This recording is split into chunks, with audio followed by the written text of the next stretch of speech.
Hi, I'm Steve Avellino with Reverse the Aging Processes, Certified Fitness Trainer and Corrective Exercise Specialist with the International Sports Sciences Association. I'm here today to do a fitness orientation for some of the members here at the Walpole Council on Aging, go over how the equipment in the gym works and also how it affects their individual bodies. So first of all, come on over to the treadmill. So I'm not going to go over all the intervals, fat burning cardios or whatever. We're going over the safety features and speed and incline. So the first thing you do when you get on it is stand on the bars. We don't want to start this up and have it at a high speed unbeknownst to us and get launched out the window. So anytime we're getting on or off, we are on the bars here. This is super important. You take this and you attach it to your shirt. That way, if you are in a dangerous situation, this pulls this red thing out and it shuts down the machine. Okay, so we'll start it on manual and then we'll hit start. It gives us 3, 2, 1 and it's going to start the treadmill. You can see the speed right up here. Right now it's a half mile per hour. That's usually where it's going to start. So now we can get on while holding on. If you're holding on to the heart rate monitors here, make sure you're standing up straight, okay? You never want to be in this position here, okay? If you can't help it, you're in this position, then hold the sides right here. So now we can increase the speed. Do not use the 2, 4, 6 because that's too big a jump. Use the arrows on the right side here that say speed, and that brings it up 1/10 of a mile per hour. So now we can bring it up to 1. We're nice and comfortable. If you put your hands here, you can get your heart rate. And then you have the incline over here on the left, so you can get more perceived exertion on the machine by either increasing the speed or increasing the incline, okay? So if you don't want to walk faster, you can create more exertion by hitting the incline. And then the body's doing more work.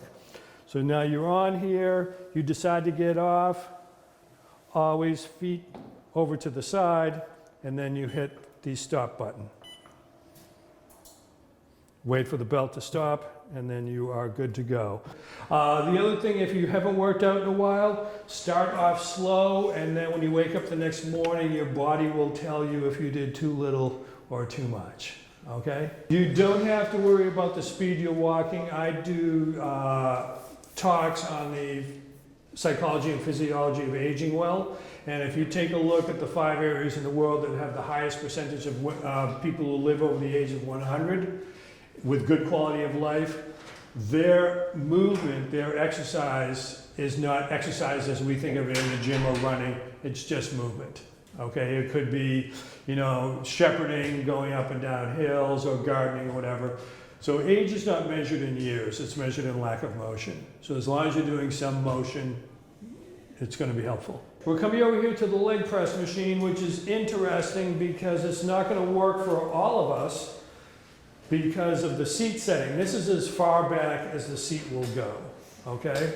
So there were probably a handful of people in the last orientation that could not put their feet up on here comfortably. So I have another exercise that we can do, which actually I like better than this, but I'd like to do is for those of you who can use it, let's get your seat setting where you're comfortable and weight where you're comfortable, and you can jot that down. And then we're going to get a seat setting for the bike because that's important, because if on a regular bike I see children and they're cycling and they're not extending the leg far enough, and in turn they're putting shearing forces on their knees, which we don't want to do here. So why don't you hop on this? So you want to make sure that you're sitting evenly on that seat, and when your feet are on this pad here, you want to make sure that they're even, okay? You don't want 1 foot down low, 1 foot up high, or toes pointing out on 1 foot, and this one straight.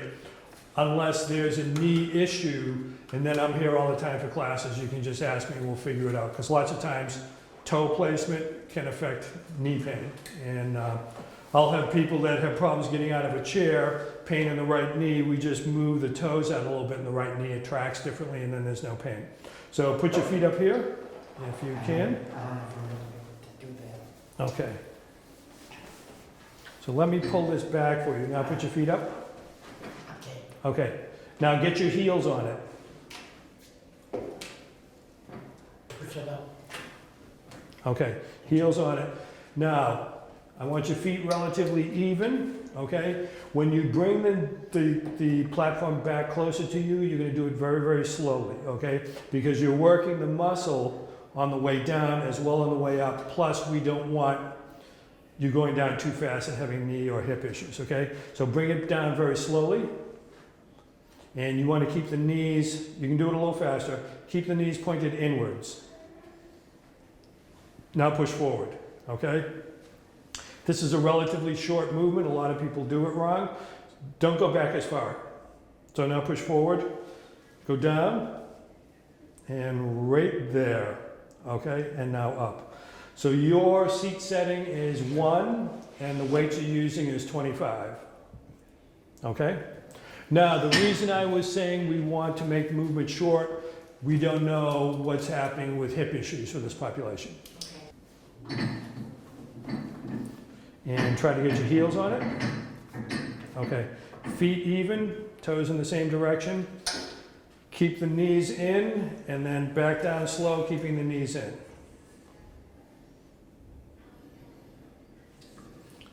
Okay. When you get to the end, hold, please. Okay. Bring it up. Okay, that's pretty good. We don't want to fully extend it, but I think if we bring the seat closer, it's going to be too much for you. Okay.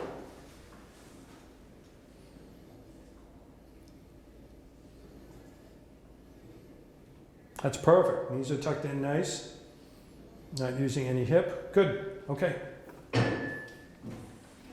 And you were at seat setting 1 at 55 pounds. So on the bike, few things to remember. First of all, that you're sitting evenly on the seat. Second of all, you can adjust the seat setting with a yellow handle down here. You can also turn this to facilitate getting in and out using this here. What we're looking for is when the leg is extended, that the knee is slightly flexed, okay?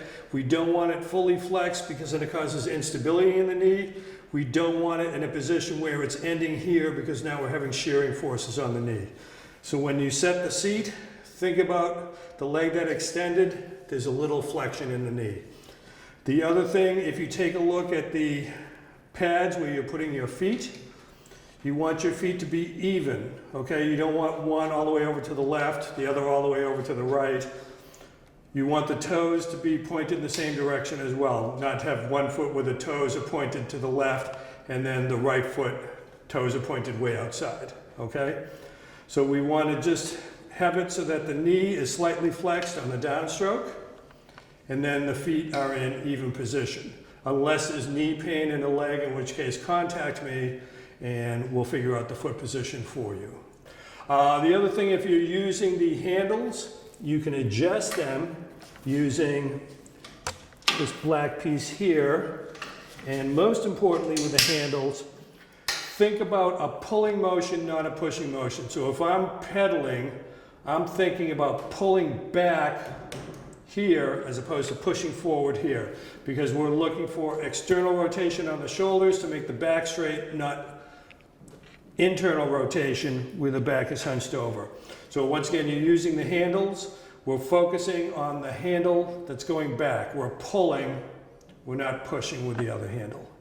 Okay, we are going to do the TRX squat. This is a wonderful body weight movement, great for lower body strength, stability, and flexibility. We're grabbing the handles here, not here. Make sure your feet are even as far as toes. Now I'm leaning back. Now you can actually squat in this position even with knee pain. I haven't found anybody who can't do it because when I'm going down, my knees are behind my ankles, okay? If my knees are in front of my ankles, you have shearing forces and that's what causes the knee pain. In this position, my arms are straight. I'm squatting down, my knees are behind my ankles, so there's absolutely no knee pain. And then instead of pulling yourself up this way, push with the legs. If you have an issue coming up with leg strength, pull with the arms to help yourself out, and then eventually you won't have to. Okay, but the most important thing, knees behind the ankles. So you're kind of throwing the butt back, knees are behind the ankles, and then you're pushing up with the legs, and then you can pull yourself in. Also experiment with foot placement as far as narrow or wide grip. Okay, so what you want to think about is your toes even, so in a line. You're going to straighten out the arms, okay? Now, bend the knees and throw the butt back. Okay, any knee pain? Nope. And up. Okay, that was perfect except you pulled on the arms. When you're coming up, just push with the legs. Oh, okay. Okay? Okay, go ahead. Lean back, straight arms. Keep the arms, now squat. Keep the arms straight when you're coming up. Feel the difference? Any knee pain? Nope. We're now going to do a cable row, which is going to help with the upper back muscles, your scapular shoulder blades, and it makes a huge difference in posture. So here is a picture of a woman who obviously with a posture and balance issue. After 5 weeks, she's now standing up straight. So let's put the two of these together and you can see the difference after 5 weeks. All we did with the corrective exercise program is woke up 2 sets of muscles in the back, the rhomboids and the middle trapezius, and she was able to stand up straight, and she was a high fall risk, has not fallen in 1 year. So let's show you an exercise to help with that.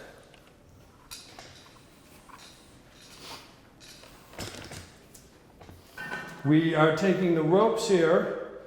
We are now pulling the cable out so that the weight is no longer touching the rest of the stack. The cue here is to keep the ribs, the elbows close to the ribs, and we want to pull the ribs around the back. We're not pulling with the arms. We're thinking about moving the elbows around the back, like this.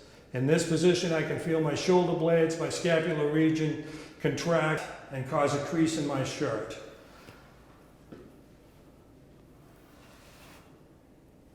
And one more time. Use light weight until you master the movement. And that is going to help the muscles of the upper back to keep you from this position and put you into this position.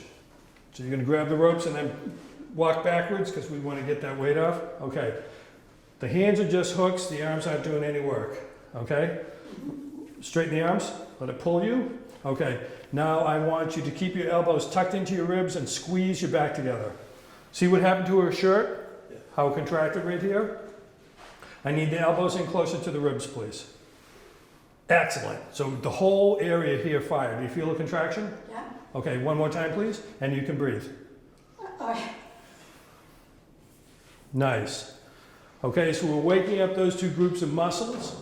With corrective exercise and like physical exercise, all we have to do is wake up the muscles. They remember what they're supposed to do. So we're not going up saying, I got to do 3 sets of 15 reps or whatever. Just activate them. Once you feel them start to activate, you'll notice after a few times that you start walking more like this, okay?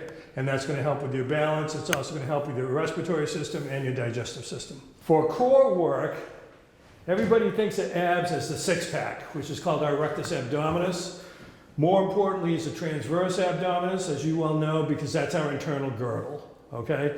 It wraps all the way around. We also have a couple other core muscles, your external obliques and your internal obliques, which once again, transverse movement, which is what we want. We want the stability, not necessarily hanging out on the beach, flexing the abs, okay?